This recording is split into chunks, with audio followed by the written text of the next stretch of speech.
Bienvenue dans ce nouvel épisode. Un épisode que je vais commencer par une question qui pourrait peut-être être inconfortable pour toi. Quand une personne te dit au moment où tu vends, c'est trop cher, j'ai vraiment pas les moyens, est-ce que tu la crois immédiatement? Est-ce que tu crois vraiment que l'argent c'est le problème?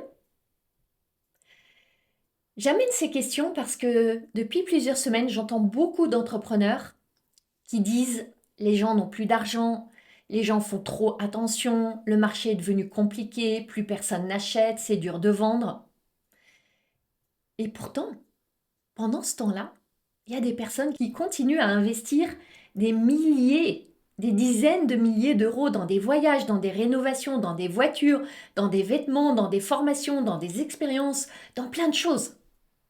Alors, je veux qu'on en parle. Et si le problème n'était pas l'argent? Et si toutes ces croyances autour du fait que les gens n'ont plus les moyens, c'était en fait ce qui sabote le plus tes ventes? Ça peut sembler anodin, mais je t'assure que ça va changer radicalement ta manière de vendre. C'est la raison pour laquelle je veux aborder ce sujet en profondeur. Et tu vas voir que ce qui sabote tes ventes, vraiment, c'est probablement pas ce que tu crois. Entreprendre hors des normes est le podcast dédié aux femmes entrepreneurs qui désirent faire la différence par leur différence. Je suis Anne-Valérie Raucourt. Depuis 2010, j'accompagne les femmes originales et ambitieuses qui veulent se créer une vie riche et libre par la voie de l'entrepreneuriat. Si tu désires casser les codes, créer ta propre recette du succès et développer un business florissant au service de ta vie et de la vie, tu es ici chez toi. Dans le podcast Entreprendre hors des normes, je te dévoile, avec authenticité, profondeur et humour, des stratégies audacieuses, des approches mindset décalées et parfois même une vision perchée pour que ton business soit ton espace d'expansion. Ici, on célèbre ensemble la puissance des femmes qui osent assumer leur singularité, exprimer leur plein potentiel et laisser leur empreinte. Avant d'entrer dans le vif de cet épisode, j'ai envie de te parler d'une chose, une chose importante. Depuis quelques jours, les portes de mon tout nouvel accompagnement sont ouvertes. C'est l'offre extraordinaire. J'ai créé cette expérience pour les entrepreneurs qui savent qu'elles sont capables de beaucoup plus, mais qui n'ont encore jamais appris à vraiment orchestrer un lancement puissant. Celles qui arrivent chaque année à la rentrée avec plein d'idées, plein d'envies, plein d'ambitions, mais pas un vrai plan, pas une préparation en amont. Celles qui ont cette frustration de savoir qu'elles ont une expertise, elles ont tout ce qu'il faut, mais il leur manque la visibilité, l'élan, l'impulsion et une vraie stratégie pour vendre. Dans Extraordinaire, pendant 3 mois, on va construire ensemble ton prochain lancement, celui de la rentrée, celui qui va changer ta trajectoire pour cette fin d'année et les années à venir. Tu vas apprendre à créer ton offre plus désirable, ton message plus puissant, ton marketing qui convertit davantage, un événement de conversion qui vend vraiment. Et tout ceci soutenu par la posture de celle qui cesse d'improviser et qui commence vraiment à diriger l'attention, à diriger les ventes. Tous les détails sont dans les notes du podcast, sur mon site web, sur mes réseaux sociaux. N'hésite pas aussi à venir me voir en message privé si tu as des questions. Le nombre de places est limité et tu verras qu'il y a une version d'Extraordinaire extrêmement spéciale avec 3 places seulement.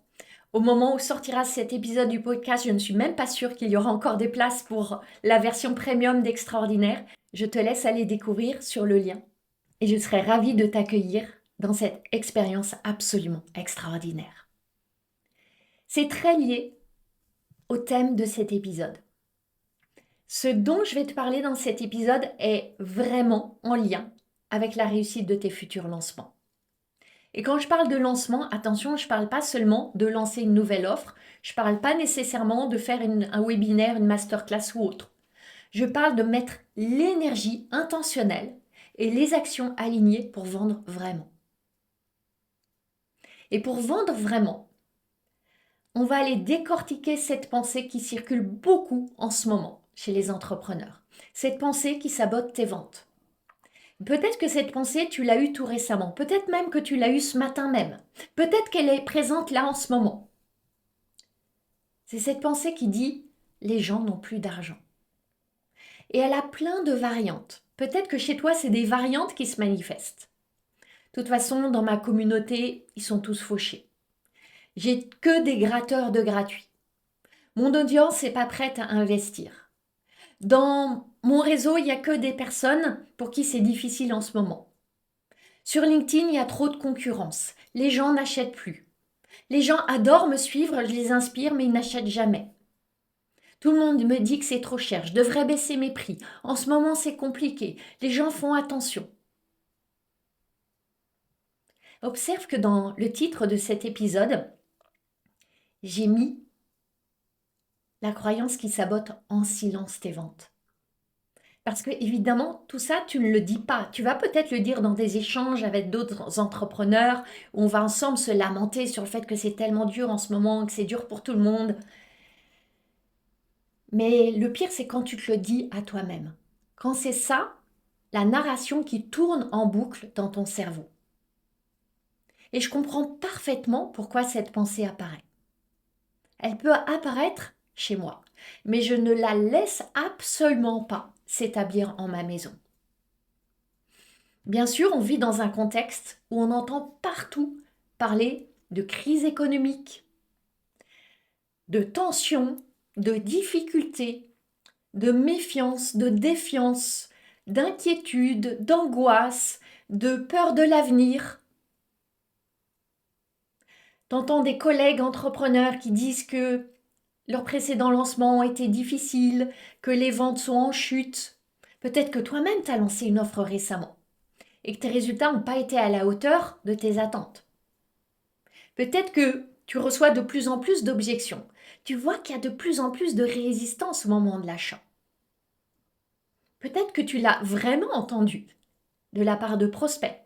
Le c'est trop cher. Le je vais attendre un peu. C'est vraiment pas le bon moment. Il faut que je fasse attention.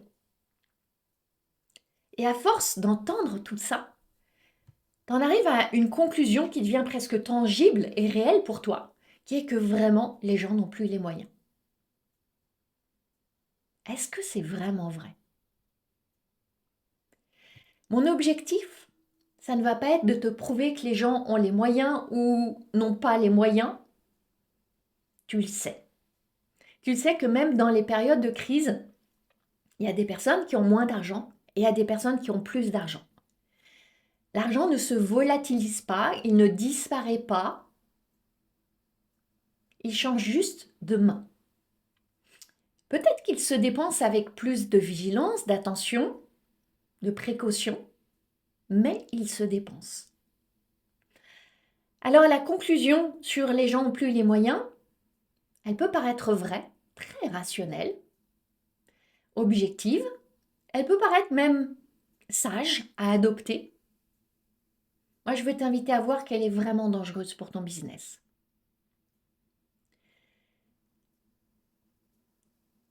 Et je veux ouvrir cette porte pour t'inviter à considérer que non seulement elle est fausse, en tout cas c'est intéressant d'aller considérer combien elle est fausse, et surtout le problème, c'est tout ce qu'elle va produire. Et c'est là que je veux t'emmener dans cet épisode du podcast. Cette croyance autour de les gens ont plus les moyens, les gens n'achètent plus, le marché est difficile, etc. La première chose qu'elle crée, c'est une faille énergétique, une faille de confiance. Je sais que le mot énergétique peut heurter. On peut appeler ça faille de confiance ou une incohérence. Une incohérence intérieure, invisible. Imagine que tu es en train de vendre ton offre. Tu es en train de la présenter, d'expliquer les bénéfices, de projeter la personne dans ce que ça va rendre possible pour elle, de présenter de manière vraiment vivante la transformation. Tu invites vraiment la personne à considérer cette tension entre là où elle est, là où elle veut aller. Le pitch est parfait. Mais en même temps, au fond de toi, et il y a une bande son qui tourne. Une petite voix qui murmure en toi. Oh, de toute façon, je vois bien, elle n'aura pas les moyens. Ça va être trop cher pour elle. Elle va certainement me dire non. À quoi bon me fatiguer? J'ai bien eu des indices là depuis le début de la conversation que c'est pas une personne qui va investir. Je vois bien que c'est compliqué pour elle en ce moment. Alors bien sûr, tu ne le dis pas à voix haute. Et tu continues à dérouler ton pitch, à animer ce moment de vente. Et ça peut être dans un appel de vente, dans une conversation de vente en one-to-one, mais ça peut être aussi très très bien quand tu es en one-to-many, dans un espace de webinaire, dans un live avec beaucoup de personnes. Tu veux te raconter exactement les mêmes histoires. Oh, de toute façon, là, parmi les 50 personnes qui sont là, je vois bien, c'est pas des gens qui ont les moyens. C'est les personnes que j'inspire toujours, c'est les personnes qui n'achètent jamais. Et tu continues de parler. Et ça tourne en boucle dans ta tête. Et la personne ou les personnes le ressentent. Ça se sent. Tu peux avoir, qui sortent de ta bouche les meilleurs mots du monde, tu peux avoir un script solide. Mais si tu es déjà en train d'anticiper le non, c'est exactement ce que tu fais. Tu te projettes dans un refus. Ça se sent, ça se transmet. C'est comme un parfum qui émane de toi. C'est des failles dans ta conviction. Tu peux sembler convaincu dans tes mots, mais tu es fragile dans ce que tu émets comme signal. Vendre, fondamentalement, c'est pas transmettre des informations. Vendre, c'est transmettre des croyances. Et tu vas transmettre des croyances par des mots et par ta posture, ton attitude, ton énergie. Et c'est là que je veux te mener à quelque chose d'essentiel. Quand tu proposes ton offre à un prospect, une prospecte, qu'est-ce que tu lui demandes réellement? Tu lui demandes de croire. Tu lui demandes de croire beaucoup de choses en fait. Tu lui demandes de croire que ce que tu lui proposes, ça va être possible pour elle. Tu lui demandes de croire que c'est vraiment le bon moment. Tu lui demandes de croire qu'elle mérite d'investir, qu'elle mérite ce résultat, qu'elle mérite ce changement dans sa vie. Tu lui demandes de croire qu'elle va être capable. Tu lui demandes de croire que ça va vraiment marcher pour elle. Tu lui demandes de croire en toi. Tu lui demandes de croire en elle. Et tout ça, c'est beaucoup. Comment veux-tu qu'elle croie tout cela si toi, tu n'y crois pas? Un achat, c'est tellement plus qu'une transaction financière. Un achat, c'est un acte de foi. Et à chaque fois qu'une personne achète, investit, elle fait un pari sur le futur. Tu lui demandes de croire. Et elle te dit, quand elle te dit oui, je vais investir, elle te dit je choisis de croire qu'une version différente de ma vie est possible. Est-ce que tu vois le saut de foi que c'est là? Voici ce qui se passe vraiment. Comment est-ce que tu peux demander à quelqu'un de croire en elle si toi-même tu ne crois pas en elle? Quand tu penses, elle n'a pas les moyens, je vois bien que c'est difficile, que c'est compliqué, je vois bien que elle est précautionneuse, je vois bien qu'elle est en insécurité. Qu'est-ce que tu es réellement en train de dire là? Tu es en train de dire que tu ne crois pas en sa capacité à trouver les ressources.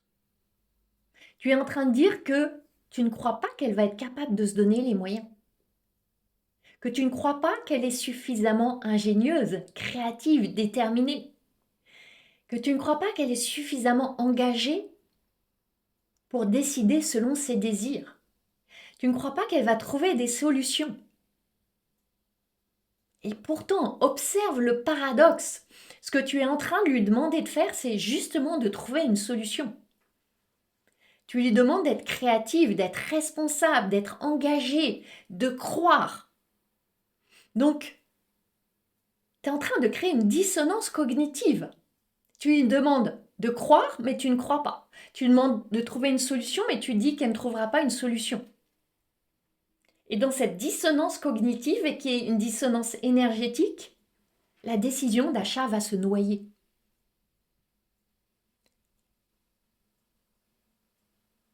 Tu ne peux pas te permettre de cesser de croire avant elle. Tu vois l'incongruence? Tu vois la faille? C'est comme si tu demandais à quelqu'un de traverser un pont, mais toi, tu refuses d'aller marcher sur ce pont. Tu es en train de lui dire que le pont est très fragile, qu'il risque de s'écrouler, que toi-même, tu ne vas pas y aller, mais qu'elle, elle devrait y aller. Toute personne sensée n'ira pas marcher sur ce pont. C'est exactement ce qui se passe avec tes prospects. Quand en 2018, j'ai investi dans mon tout premier accompagnement à 10 000 $ auprès d'une coach américaine, c'était presque toute ma trésorerie. Et je me revois dans cet appel de vente, en plus en anglais. J'étais pas extrêmement à l'aise à l'époque en anglais. J'hésitais, j'y suis arrivée pleine de doutes. Dans cette grande tension entre j'ai tellement envie, je sais que c'est absolument nécessaire pour que j'aille chercher mon prochain niveau, mais j'ai tellement peur. J'ai jamais investi à ce niveau. Ça va être toute ma trésorerie. Je me mets en risque. Est-ce que je vais réussir à rentabiliser? Dans quoi je me lance? Et là, j'ai eu besoin que cette coach croie en moi tellement plus que je ne croyais en moi-même alors. J'ai eu besoin qu'elle élève mon niveau de croyance, qu'elle soutienne ma foi en moi, qu'elle me projette dans un autre futur possible dans lequel j'avais envie de la suivre. Je sentais son assurance, sa solidité, sa stabilité, sa conviction. Si j'avais senti une once de doute, et si tu travailles avec des personnes qui sont sensibles, elles vont capter tous ces micro-signaux. Je l'aurais capté et jamais j'aurais payé les 10 000 $. Tu as à croire en tes prospects plus que ne croient en eux-mêmes. Si tu es coach, par exemple, c'est exactement ce que tu fais dans les espaces de coaching. Tu crois en tes clientes plus que eux ne croient en eux-mêmes. Tu as à le faire dès l'espace de la vente. Que tu sois coach ou pas coach, c'est exactement la même chose. Si tu vends des produits, c'est exactement la même chose. C'est vraiment des préceptes de la psychologie de la vente qui sont fondamentaux. Maintenant, je veux te parler encore d'une autre conséquence qui survient quand tu crois, quand tu choisis de croire, c'est un choix, que les gens n'ont pas d'argent. Et je vais amener ici une dimension qui va piquer un peu. Et je t'invite à me suivre. Je vais amener ici la dimension du jugement et de l'impact du jugement. Ça ne va pas être très agréable à entendre et je vais demander de ta part une grande honnêteté, une grande ouverture pour écouter ce qui arrive. Quand tu regardes une personne, quand tu parles à une personne, quand tu es dans une conversation et que tu décides de ton propre chef que cette personne n'a pas les moyens, tu es en train de la juger.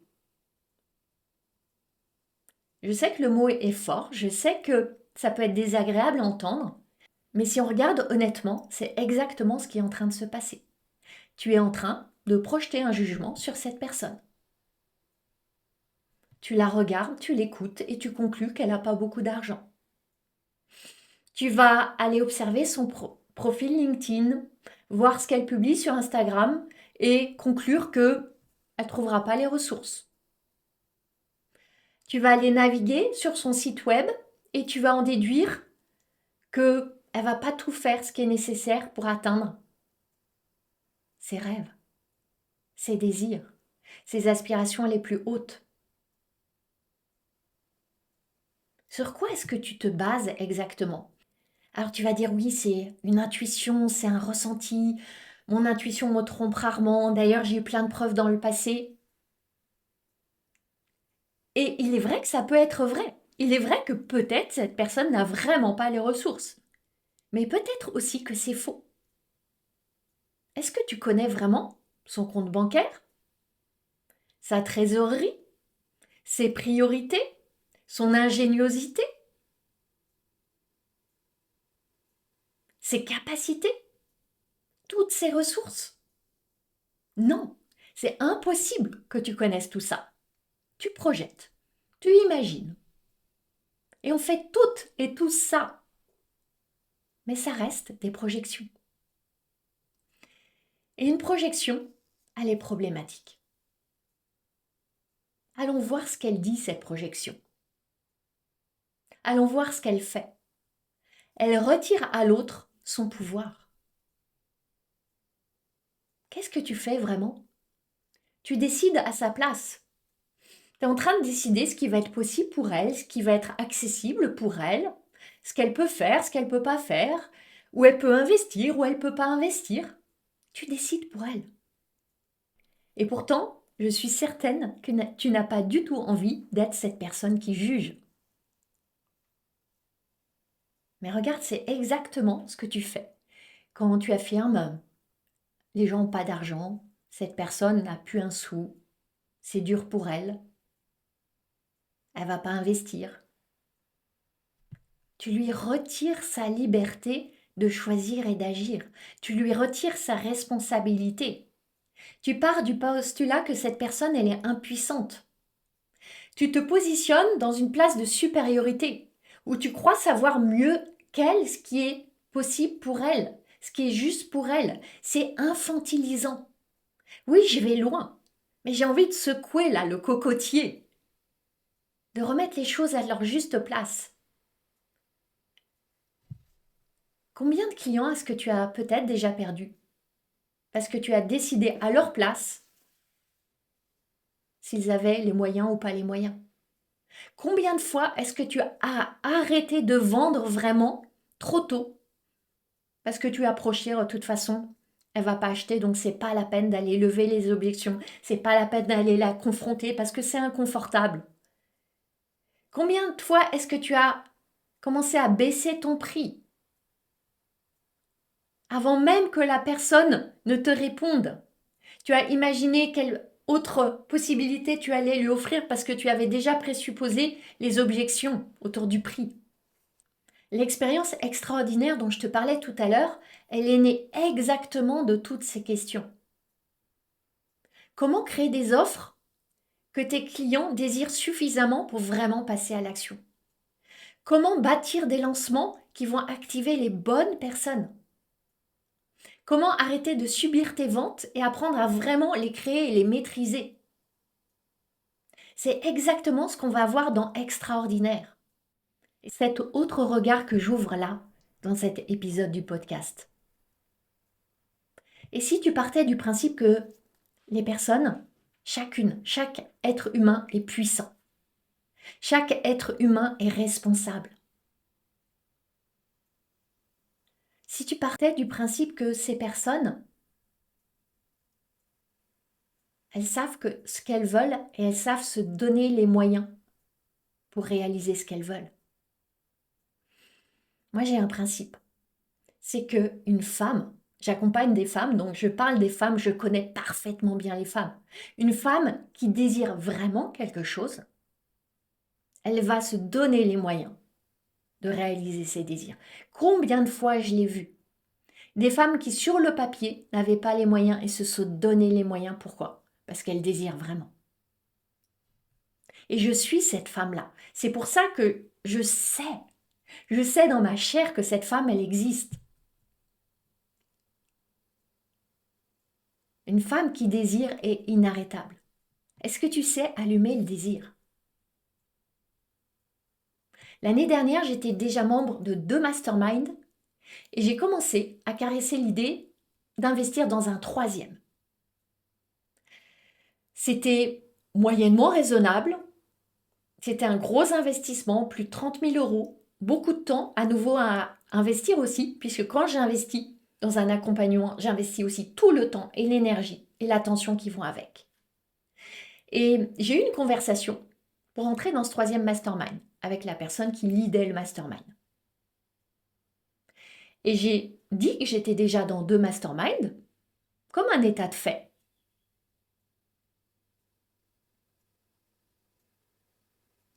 La personne en face, elle n'a pas pris ça comme une objection. Si elle avait alors commencé à supposer que oh là là, elle est déjà dans 2 masterminds, donc elle va pas trouver l'argent, ça va être compliqué pour elle, elle va résister. Si elle avait commencé à douter, si elle avait commencé à projeter que j'aurais besoin de temps pour réinvestir, que j'allais pas vouloir mettre à nouveau cette somme-là, comment est-ce que je me serais sentie? Je me serais sentie très probablement minimisée, rabaissée, pas vue dans tout mon potentiel, dans mes possibilités, dans ma grandeur. Et certainement, j'aurais pas investi. Évidemment, c'est pas ce qui s'est passé. Quand j'ai posé ça, ça n'a pas été vu comme un point de résistance, mais juste comme une donnée que je posais sur la table. Et j'ai investi dans ce troisième mastermind, parce que je le voulais vraiment. Et quand on veut vraiment, on se donne les moyens. Et quand je parle de moyens, je parle de tous les moyens. Parce que parfois, l'enjeu n'est pas que financier, il est aussi temporel, il est aussi énergétique. On va trouver le temps quand on pensait ne pas en avoir. On va trouver l'argent quand on pensait que c'était très serré. On va trouver l'énergie quand on pensait qu'on était épuisé. Pourquoi? Parce que cette chose compte suffisamment. Parce que le désir est suffisamment ardent.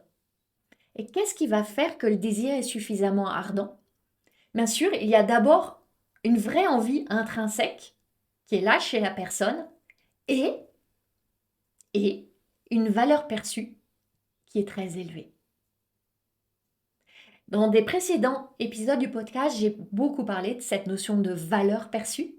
J'en reparlerai certainement dans de futurs épisodes parce que c'est fondamental. Tu as à positionner ton discours à ce croisement entre l'envie intrinsèque et la valeur perçue.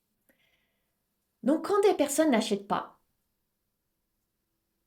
il y a une faible minorité pour lesquelles c'est un vrai sujet financier, bien sûr ça peut arriver, mais la majorité, c'est pas qu'elles n'ont pas l'argent.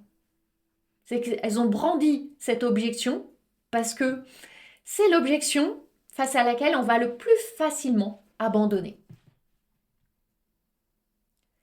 Le plus souvent, simplement, c'est qu'il n'y avait pas assez de désir et pas assez de perception de valeur. Et donc, quand il y a cette faille-là, les doutes, les objections arrivent. C'est vraiment important de faire la différence entre une objection financière et un manque de désir. Il y a très souvent une confusion entre les deux. Quand une personne dit « j'ai pas l'argent, c'est trop cher », ce qu'elle te dit réellement, c'est tout à fait autre chose. C'est « je vois pas assez la valeur ». Je suis pas certaine que ça soit la bonne chose pour moi. Je suis pas sûre que ça va fonctionner pour moi. Je ne suis pas sûre d'en avoir pour mon argent. J'ai peur de perdre plus d'argent que je ne vais gagner au bout du compte. C'est complètement différent. Les objections financières, je crois vraiment que c'est une minorité. La plupart du temps, c'est beaucoup plus une question de priorité que de possibilité. Peut-être que ça t'est déjà arrivé qu'un prospect, une prospecte te dise « j'ai pas 1000 euros, 2000 euros pour investir maintenant là dans ce que tu me proposes, même si c'est génial, fabuleux, c'est ce que je veux, mais j'ai vraiment pas les 1000 ou 2000 euros. » Et puis tu vas découvrir quelques semaines plus tard qu'elle vient de partir 3 semaines en vacances au bout du monde, ou qu'elle a changé de voiture, ou qu'elle a rénové sa cuisine, ou que même elle a investi chez quelqu'un d'autre. Alors, c'est très désagréable si ça arrive. Qu'est-ce que ça signifie? Ça signifie que la valeur qu'elle a attribuée à ton offre est inférieure à la valeur qu'elle a attribuée à cette autre chose dans laquelle elle a choisi d'investir. ou de dépenser. Mais c'est un autre sujet. Et ça, c'est vraiment important de le comprendre parce que ça va changer totalement ta lecture de la situation, ta compréhension, ton analyse et les leçons que tu vas en prendre pour la suite. Le problème, c'était pas l'argent. Le problème, c'était la valeur perçue. On y revient toujours. Et je crois que beaucoup d'entrepreneurs aiment se raconter que les gens n'ont pas les moyens et que c'est dur en ce moment. Parce que ça, c'est moins douloureux finalement que de regarder la réalité. La réalité crue et dure. Plutôt que d'aller se poser les bonnes questions. Peut-être que j'ai pas encore assez activé le désir. Peut-être que je n'ai pas suffisamment clarifié la valeur. Peut-être que je n'ai pas assez montré ce qui devient possible. Peut-être que j'ai fui face aux objections. Parce que si le problème est purement économique ou financier, je peux rien faire et ça me donne toutes les bonnes raisons de lâcher. Mais si le problème est lié au désir, à la valeur, aux objections, alors je reprends mon pouvoir et ma responsabilité. De mon point de vue, c'est une excellente nouvelle. Seulement, il y en a qui ne veulent pas prendre le pouvoir et la responsabilité. C'est important de voir ça avec honnêteté. Si tu regardes dans ta propre vie, combien de fois est-ce que tu as trouvé l'argent pour quelque chose que tu voulais vraiment? Combien de fois est-ce que tu t'es dit, je ne sais pas comment je vais faire, mais tu as trouvé la solution? Pourquoi? Le désir était plus fort que l'inconfort. Le désir, c'est une force tellement puissante. Et c'est exactement pour ça que dans la vente, notre mission, c'est de créer de la clarté, de la valeur, du désir. Et jamais conclure trop rapidement que les gens n'ont pas d'argent. Souviens-toi qu'une personne qui désire vraiment devient tellement créative. Elle va trouver l'argent, le temps, l'énergie, les solutions, les ressources. Et même le courage pour mobiliser tout ça. Parce que oui, il en faut du courage. Et si tu présupposais que les gens ont du courage? Donc tu vois, la vraie question, c'est pas est-ce que les gens ont de l'argent? La vraie question, c'est est-ce qu'ils voient suffisamment la valeur pour avoir envie de trouver une solution pour assouvir leurs désirs? C'est radicalement différent. Là, tu es pleinement dans ton champ de responsabilité. Là, tu peux te poser des questions puissantes, des questions qui vont te mener vraiment vers des résultats beaucoup plus élevés. Est-ce que j'ai parlé de la valeur? Est-ce que j'ai expliqué pourquoi c'est important? Est-ce que j'ai mis en lumière le coût de l'inaction? Est-ce que j'ai vraiment été là, droite, puissante face aux objections? Est-ce que j'en ai parlé suffisamment, avec conviction, avec enthousiasme? Est-ce que j'ai allumé, activé le désir? Ça, c'est notre travail. Notre travail, c'est pas de juger. Notre travail, c'est pas de conclure hâtivement. Notre travail, c'est pas de décider à la place des autres par anticipation. Notre travail, c'est d'activer le désir, d'activer la vision, d'activer les possibilités, d'activer le mouvement. Et activer, ça se fait pas en restant derrière ton écran à te demander pendant un mois si quelqu'un va acheter. Pour mettre en mouvement, tu invites, tu testes, tu expérimentes, tu crées des conversations. Tu les mènes vers les conversions, tu analyses, tu ajustes et tu recommences. C'est de la circulation d'énergie. L'argent est une circulation d'énergie. Les opportunités circulent, les relations circulent, les idées circulent. Tout ce qui est vivant circule. Comment est-ce que tu veux que l'argent circule jusqu'à toi si toi-même, tu n'es pas en mouvement? Comment est-ce que tu veux que les ventes arrivent si tu ne proposes pas intensément? Comment est-ce que tu veux que les clientes et les clients disent oui si tu n'oses pas inviter et tenir l'espace jusqu'au bout? Cette pensée, les gens n'ont plus d'argent, moi je la vois vraiment comme un prétexte. Un prétexte pour justifier de ne rien faire ou de faire à moitié. en décidant par anticipation que les gens n'achèteront pas, ça justifie simplement le fait de ne pas vendre avec intentionnalité, avec intensité. Je ne crois pas du tout que ton audience, ta communauté, quelle que soit sa taille, soit composée uniquement de personnes qui n'ont pas d'argent. Je ne crois pas du tout que tes futurs clients ont disparu. Je ne crois pas du tout que plus personne n'achète. Et on en a plein de preuves. Je crois simplement que tes prochains clients n'ont pas encore été activés. Et ton rôle est de croire suffisamment en eux pour leur tendre la main. Cet épisode est intense. Cet épisode est plein de vérités qui peuvent heurter.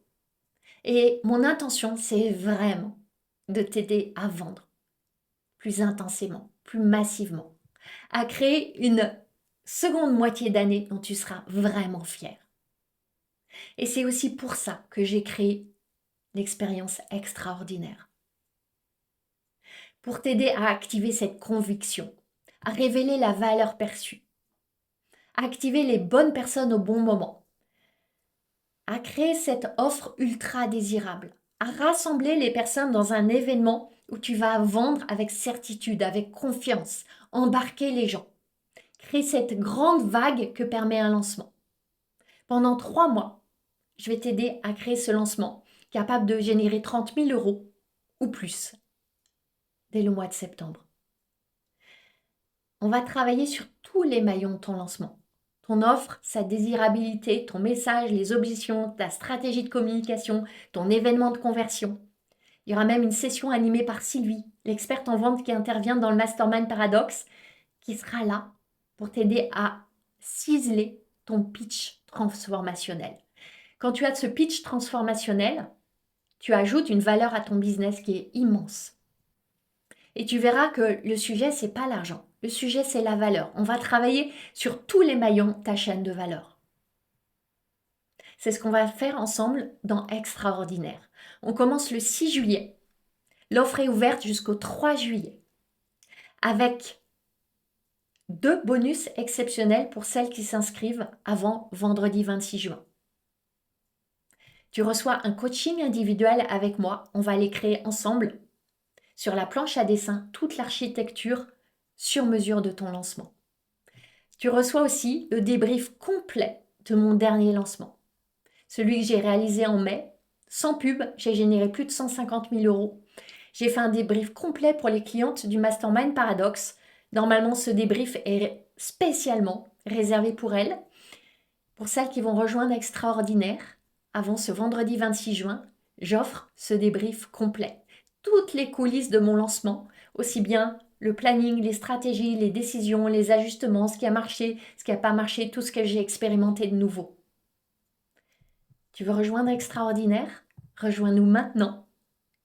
Le lien pour découvrir toute l'expérience est dans les notes du podcast, sur mon site web, mes réseaux sociaux, et contacte-moi en message privé si tu as des questions. Je serai ravie de t'éclairer sur cette expérience réservée aux femmes extraordinaires comme toi.